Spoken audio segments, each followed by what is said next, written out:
Hey folks, it's Tom, your frugal prepper. This is a new phone, but I'm going to try to do a video on it here.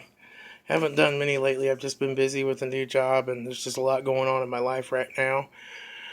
But this furnace, the blower motor's been acting up. So I've been so busy, I just didn't want to have to do it myself.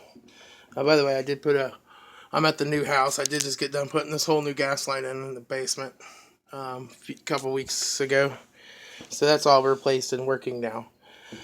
But what's happening is just the blower motor quits running, or it'll run for 5 minutes and then go back off, and like be off for a half hour, then come back on for 15 minutes maybe, and then go off again.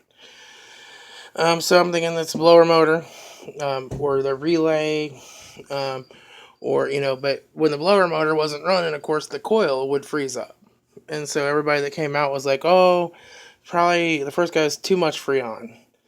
Then he came back and he's like, "Oh well, I think maybe it didn't have enough, so he put more in it." Then I finally called somebody else to try to get them to fix it, and they were like, "Oh, it was 6 ounces overcharged on Freon, which isn't enough to cause that problem." And so nobody really fixed it or did any real diagnosis on it.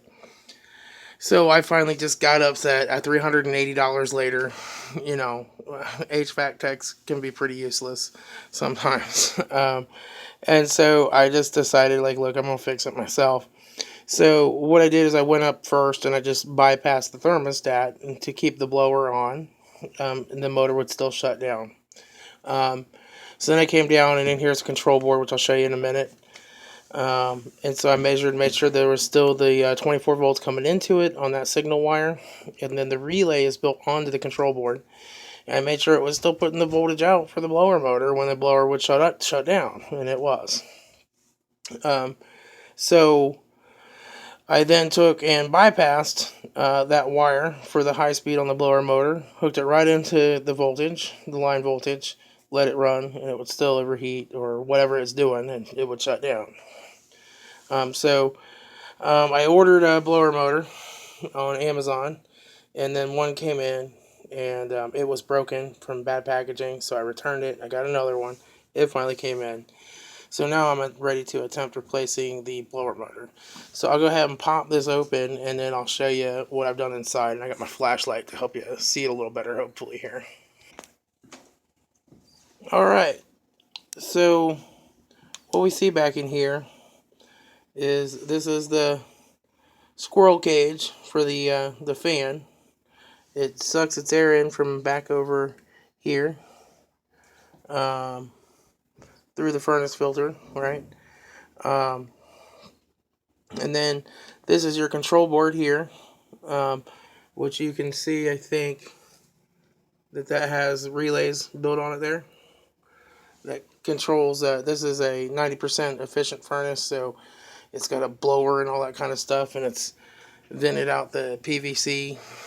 But as you can see, this wire right here is the high-speed wire for the blower motor. So I took and made up a little jumper, um, and let me see if I can kind of sit this under here and just show you. I basically made up this jumper. That's a big Y. And it plugs back in here on the control board. So the control board still gets its power. And then it jumpered in off of the power wire. Should have kept the blower motor running. And it did not. So what I think I have to do now is get this whole assembly out of here and get the motor installed back in here. So I'll work on figuring out how this comes out, and then I'll be back.